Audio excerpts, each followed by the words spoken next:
mencari cara untuk menangkap dan membunuh Yesus dengan tipu muslihat, dan mereka berkata, "Jangan pada waktu perayaan, supaya jangan timbul keributan di antara rakyat." Ketika Yesus berada di Betania, di rumah Simon si kusta, dan sedang duduk makan, datanglah seorang perempuan membawa suatu buli-buli tualang berisi minyak narwastu murni yang mahal harganya. Setelah dipecahkan leher buli-buli itu, dicurahkannya minyak itu ke atas kepala Yesus. Ada orang yang menjadi gusar dan berkata kepada seorang yang lain, "Untuk apa pemborosan minyak yang seperti ini? Sebabnya ini dapat dijual 300 dinar lebih, dan uangnya dapat diberikan kepada orang-orang miskin." lalu mereka memarahi perempuan itu. Tetapi Yesus berkata, Biarkanlah dia. Dia telah melakukan suatu perbuatan yang baik padaku, karena orang-orang miskin selalu ada padamu, dan kamu dapat menolong mereka kapan saja kamu menghendakinya. Tetapi aku tidak akan selalu bersama-sama kamu. Dia telah melakukan apa yang dapat dilakukannya. Tubuhku telah diminyaknya sebagai persiapan untuk penguburanku. Aku berkata kepadamu, sesungguhnya di mana saja Injil diberitakan di seluruh dunia, apa yang dilakukan ini adalah disebut juga untuk mengingat dia. lalu pergilah Yudas Iskariot, salah seorang dari ke-12 murid Yesus, kepada imam-imam kepala dengan maksud untuk menyerahkan Yesus kepada mereka. Para imam sangat gembira waktu mendengarnya, dan mereka berjanji akan memberikan uang kepada Yudas. Maka Yudas mencari kesempatan yang baik untuk menyerahkan Yesus. Pada hari pertama dari hari raya roti tidak beragi, pada waktu orang menyembelih domba Paskah, murid-murid berkata kepada Yesus, "Ke tempat mana engkau kehendaki, kami pergi untuk mempersiapkan penjamuan Paskah bagimu." lalu Yesus menyuruh 2 orang muridnya dengan pesan, Pergilah ke kota. Di sana kamu akan bertemu dengan seorang yang membawa kendi berisi air. Ikutilah dia dan katakanlah kepada pemilik rumah yang dimasukinya. Guru berpesan, di manakah ruangan yang disediakan bagiku untuk makan Paskah bersama dengan murid-muridku?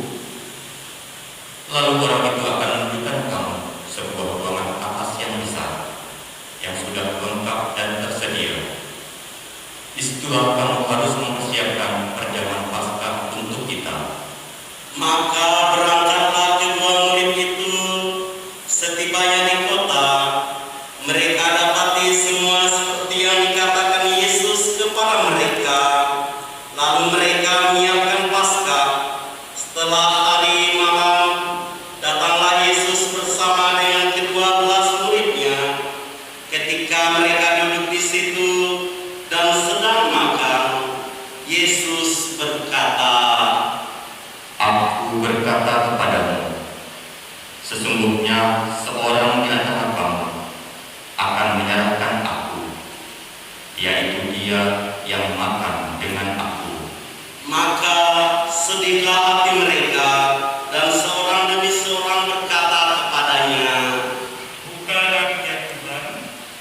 Ia menjawab, Orang itu ialah salah seorang dari kamu yang 12 ini, yang mencelupkan roti ke dalam satu pinggan dengan aku.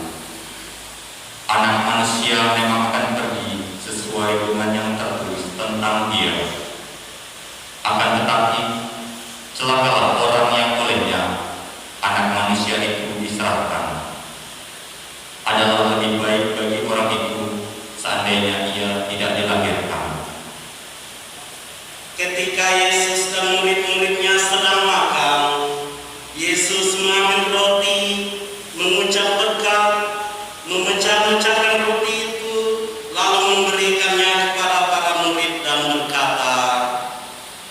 ambillah, inilah tubuhku. Sesudah itu ia mengambil cawan, mengucap syukur, lalu memberikannya kepada para murid, dan mereka semua minum dari cawan itu. Dan Yesus berkata kepada mereka, Inilah darahku, darah perjanjian yang ditumpahkan bagi banyak orang.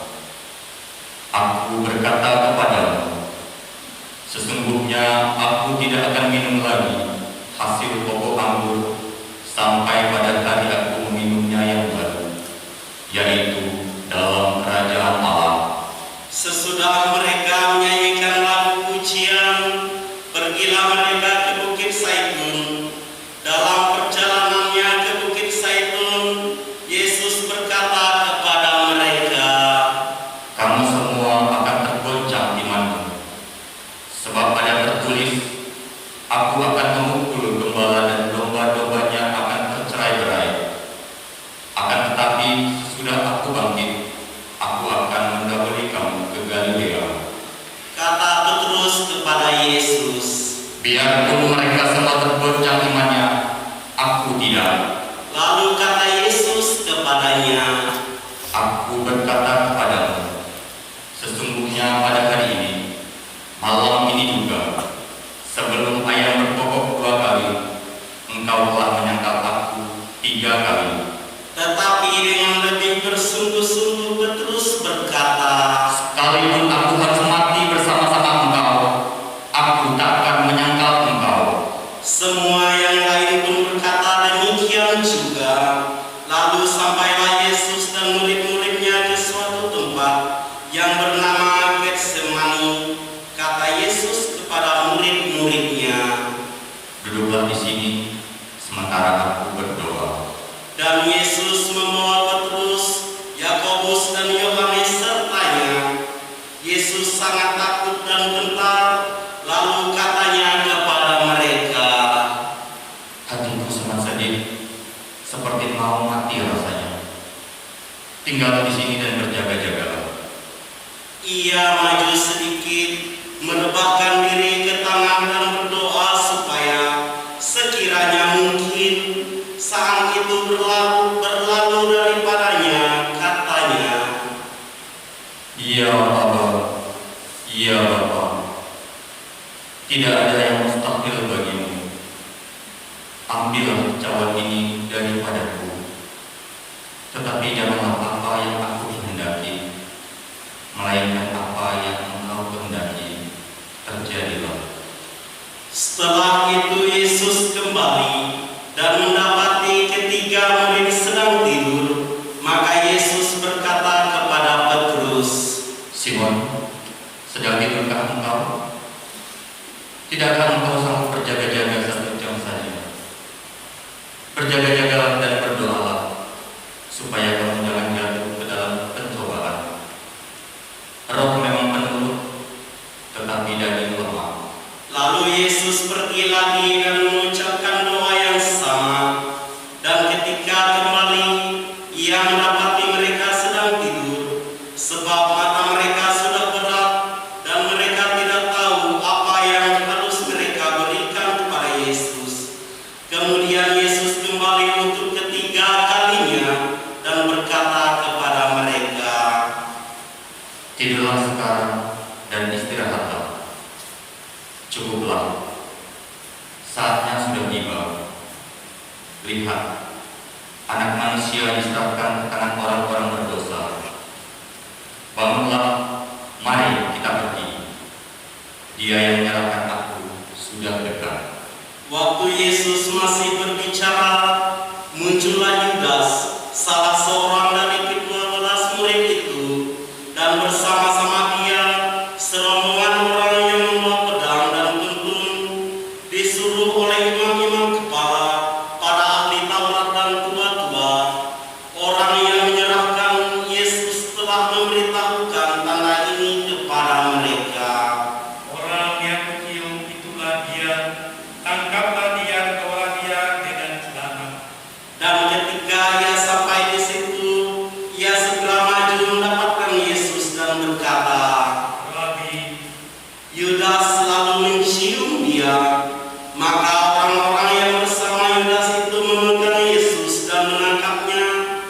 Salah seorang dari mereka yang ada di situ menghunus pedangnya, lalu menentakkannya kepada hamba imam besar sehingga putus telinganya. Kata Yesus kepada rombongan yang menangkapnya, "Sangka aku ini penyakit, maka kamu datang lengkap dengan pedang dan bentut untuk menangkap aku. Padahal tiap-tiap hari aku ada di tengah-tengah mengajar bait Allah, dan kamu tidak menangkap aku.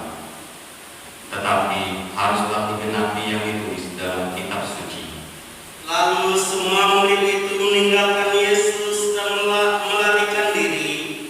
Pada waktu itu ada seorang muda hanya memakai sehelai kain lenang untuk menutup tubuhnya mengikuti Yesus. Mereka hendak menangkapnya, tetapi ia melepaskannya kain itu dan lari dengan telanjang. Kemudian Yesus dibawa menghadap imam agung. Lalu semua imam kepala, para tua-tua dan ahli Taurat berkumpul di situ. Sementara itu Petrus mengikuti Yesus dari jauh sampai ke dalam halaman rumah imam agung, dan di sana ia duduk di antara pengawal-pengawal sambil berdiam dekat api. Imam-imam kepala, malah seluruh mahkamah agama mencari kesaksian terhadap Yesus supaya ia dapat dihukum mati, tetapi mereka tidak memperolehnya. Banyak juga orang yang mengucapkan kesaksian palsu tentang Yesus, tetapi kesaksian-kesaksian itu tidak sesuai yang satu sama lain. Lalu beberapa orang naik saksi melawan Yesus dengan tuduhan palsu ini. Kami sudah mendengar orang ini berkata, "Aku akan merobohkan bait suci buatan tangan manusia ini, dan dalam 3 hari akan mendirikan yang lain yang bukan buatan tangan manusia." Dalam hal ini pun kesaksian mereka tidak sesuai yang satu sama lain. Maka imam agung bangkit berdiri di tengah-tengah sidang dan bertanya kepada Yesus, "Tidakkah engkau menjawab akan tuduhan-tuduhan dan bersaksi ini terhadap engkau?" tetapi Yesus tetap diam dan tidak menjawab apa-apa. Sekali lagi imam agung itu bertanya kepadanya, "Apakah engkau Mesias, anak dari yang terpuji?" Jawab Yesus, "Akulah dia. Kamu akan melihat Anak Manusia duduk di sebelah kanan yang Maha Kuasa dan datang di tengah awan-awan di langit." Maka imam agung itu mengoyakkan pakaiannya dan berkata, "Untuk apa kita perlu saksi lagi? Kamu sudah mendengar ucapnya terhadap Allah, bagaimana pendapatmu?" Lalu dengan suara bulat mereka memutuskan bahwa Yesus harus dihukum mati. Lalu mulailah beberapa orang meludahi dia dan menutupi mukanya serta meninjunya sambil berkata, "Hai Nabi, cobalah terdekat." malah para pengawal pun memukul dia. Pada waktu itu Petrus masih ada di bawah di halaman. Lalu datanglah seorang hamba perempuan imam agung, dan ketika melihat Petrus sedang berdiam, ia menatap mukanya dan berkata, Engkau juga selalu bersama dengan Yesus orang Nazaret itu. tetapi Petrus menyangkalnya dan berkata, "Aku tidak tahu dan tidak mengerti apa yang kau maksud." lalu Petrus pergi ke serabi muka dan berkokoklah ayam. Ketika hamba perempuan itu melihat Petrus lagi, berkatalah pula ia kepada orang-orang yang ada di situ, Orang ini adalah salah seorang dari mereka. tetapi Petrus menyangkalnya pula. Tidak lama kemudian orang-orang yang ada di situ berkata juga kepada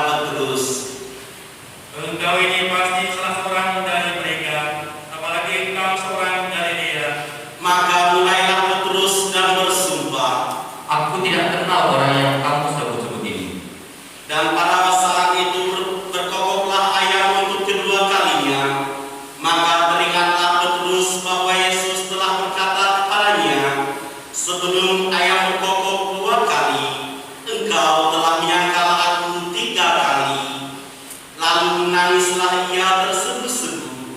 Pagi-pagi benar, imam-imam kepala bersama tua-tua dan para ahli Taurat dan seluruh mahkamah agama sudah bulat mufakatnya. Mereka membelenggu Yesus, lalu membawa dia dan menyerahkannya kepada Pilatus. Pilatus bertanya kepada Yesus, "Engkaukah raja orang Yahudi?" Jawab Yesus, "Engkau sendiri mengatakannya." Lalu imam-imam kepala mengajukan banyak tuduhan terhadap Yesus. Pilatus bertanya kepadanya, "Tidakkah engkau memberi jawab? Lihatlah betapa banyaknya tuduhan mereka terhadap engkau." Tetapi Yesus sama sekali tidak menjawab lagi, sehingga Pilatus merasa heran. Telah menjadi kebiasaan untuk membebaskan satu orang hukuman pada tiap-tiap hari raya itu menurut permintaan orang banyak. Pada waktu itu ada seorang yang bernama Barabas sedang dipenjarakan bersama beberapa orang pemberontak lainnya. Mereka telah melakukan pembunuhan dalam suatu pemberontakan. Maka datanglah orang banyak dan meminta supaya sekarang kebiasaan itu diikuti juga. Pilatus menjawab mereka dan bertanya, "Apakah kamu menghendaki supaya kubebaskan raja orang Yahudi ini?" Pilatus mengetahui bahwa imam-imam kepala telah menyerahkan Yesus karena dengki. Tetapi imam-imam kepala menghasut orang banyak untuk meminta supaya Barabaslah yang dibebaskan bagi mereka. Pilatus sekali lagi menjawab dan bertanya kepada mereka, "Kalau begitu, apakah yang harus kuperbuat dengan dia yang kamu sebut raja orang Yahudi ini?" Mereka berteriak lagi katanya, "Salibkan dia!" Lalu Pilatus berkata kepada mereka, "Tetapi kejahatan apakah yang telah dilakukannya?" namun mereka makin keras berteriak. "Salibkanlah dia!" Dan karena Pilatus ingin memuaskan hati orang banyak itu, ia membebaskan Barabas bagi mereka. Tetapi Yesus disesatnya, lalu diserahkan untuk disalibkan. Kemudian serdadu-serdadu membawa Yesus ke dalam istana, yaitu gedung pengadilan, dan memanggil seluruh pasukan berkumpul. Mereka mengenakan jubah ungu kepada Yesus, mengayam sebuah mahkota duri, dan menaruhnya di atas kepala Yesus. Kemudian mereka mulai memberi hormat kepadanya, katanya, "Salam, hai raja orang Yahudi." mereka memukul kepala Yesus dengan bulu, meludahinya dan berlutut menyembahnya. Sesudah mengolok-olok dia, mereka menanggalkan jubah itu daripadanya dan mengenakan pakaian Yesus sendiri. Kemudian Yesus dibawa keluar untuk disalibkan. Pada waktu itu lewatlah seorang yang bernama Simon, orang Kirene, ayah Alexander dan Rufus, yang baru datang dari luar kota. Dan orang itu mereka paksa untuk memikul salib Yesus. Mereka membawa Yesus ke tempat yang bernama Golgota, yang berarti tempat tengkorak. Lalu mereka memberi anggur bercampur murut kepadanya, tetapi Yesus menolaknya. Kemudian mereka menyalibkan Yesus. Lalu mereka membagi pakaiannya dengan membuang undi atasnya untuk menentukan bagian masing-masing.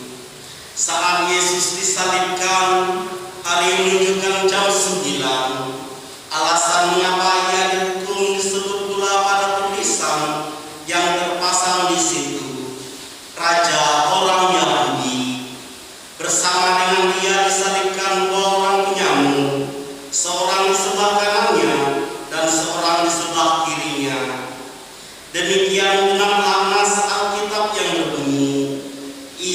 akan terhitung di antara orang-orang durhaka. Orang-orang yang lewat di sana menghujat Yesus dan sambil menggelengkan kepala mereka berkata, Hai engkau yang mau membuka baik suci dan mau membangunnya kembali dalam 3 hari, turunlah dari salib itu dan selamatkanlah dirimu. demikian juga imam-imam kepala bersama-sama ahli Taurat mengolok-olok dia di antara mereka sendiri dan mereka berkata, Orang lain dia selamatkan, tetapi dirinya sendiri tidak dapat dia selamatkan. Baiklah Mesias Raja Israel itu turun dari salib itu supaya kita lihat dan percaya.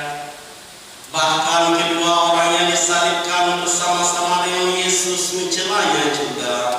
Pada jam 12, kegelapan meliputi seluruh daerah itu dan berlangsung sampai jam 3. Dan pada jam 3 berserulah Yesus dengan suara nyaring, Eloi, Eloi, lama sabachthani, yang berarti, Allahku, Allahku, mengapa engkau meninggalkan aku? mendengar itu beberapa orang yang berdiri di situ berkata, Lihat dia memanggil Elia. maka datanglah seorang dengan bunga karang, mencelupkannya ke dalam anggur asam, lalu mencucukkannya pada sebatang bulu, dan memberi Yesus minum serta berkata, Baiklah kita tunggu dan lihat apakah ia datang untuk menurunkan dia. lalu berserulah Yesus dengan suara nyaring dan menyerahkan nyawanya. Ketika itu tabir baik suci terbelah 2 dari atas sampai ke bawah. Waktu kepala pasukan yang berdiri berhadapan dengan dia melihat matinya demikian, berkatalah ia, Sungguh orang ini adalah anak Allah. ada juga beberapa perempuan yang melihat dari jauh, di antaranya Maria Magdalena, Maria ibu Yakobus muda dan Yoses, serta Salome. Mereka semuanya telah mengikuti Yesus dan melayaninya waktu ia di Galilea. Ada juga di situ banyak perempuan lain yang telah datang ke Yerusalem bersama-sama dengan Yesus. Sementara itu hari mulai malam, dan hari itu adalah hari persiapan, yaitu hari menjelang Sabat. Karena itu Yusuf orang Arimatea, seorang anggota majelis besar yang terkemuka, yang juga menanti-nantikan kerajaan Allah, memberanikan diri menghadap Pilatus dan meminta jenazah Yesus. Pilatus heran waktu mendengar bahwa Yesus sudah mati. Maka ia memanggil kepala pasukan dan bertanya kepadanya apakah Yesus sudah mati. Sesudah mendengar keterangan kepala pasukan, ia berkenan memberikan mayat itu kepada Yusuf. Yusuf pun membeli kain lenan, kemudian ia menurunkan jenazah Yesus dari salib dan mengapanginya dengan kain lenan itu. Lalu ia membaringkan dia di dalam kubur yang dia gali di dalam bukit batu. Kemudian digulingkannya sebuah batu ke pintu kubur itu. Maria Magdalena dan Maria ibu Yoses melihat di mana Yesus dibaringkan. Demikianlah Injil